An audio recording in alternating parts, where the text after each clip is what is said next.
Demi, you're known for your beauty. You're known for winning these pageants. When you think about beauty, I see a culture in which it sends messages to women of all ages that you're not enough. And I'd love for you just to talk to us for a few minutes about what true beauty is and how you see that.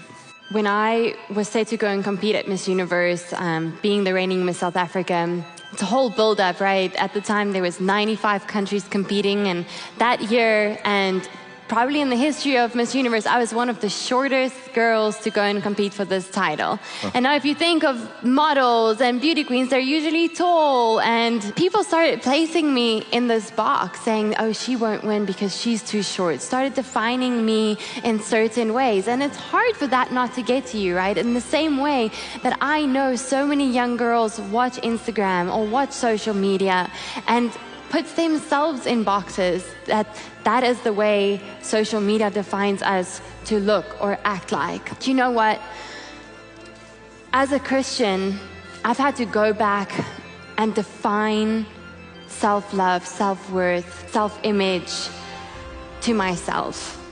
And the definition that I got to was, as a Christian, I need to have confidence in who God says I am.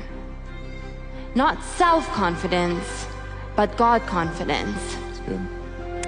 And you know, in Psalm 139 says that we are fearfully and wonderfully made, knit together in our mother's womb. And I love that word knit because it takes me back to remembering how my grandmother used to knit me little jerseys. We call them jerseys. What do you guys call them? Sweaters. Sweaters. And she would make the most beautiful... Countercultural.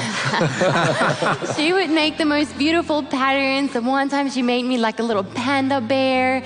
And we were on holiday together, and she spent days just sitting there knitting that jersey, pulling it out, redoing it, wanting to make sure that it's perfect, that that pattern she's creating on that sweater is perfect.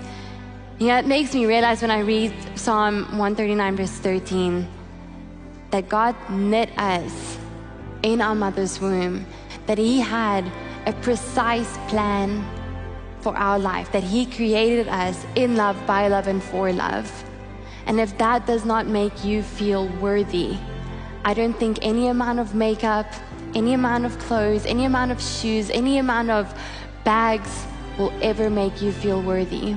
And I think that's so important that we go back to really defining what self-confidence looks like. That we need to remove the word self and replace it with God and make it God confidence.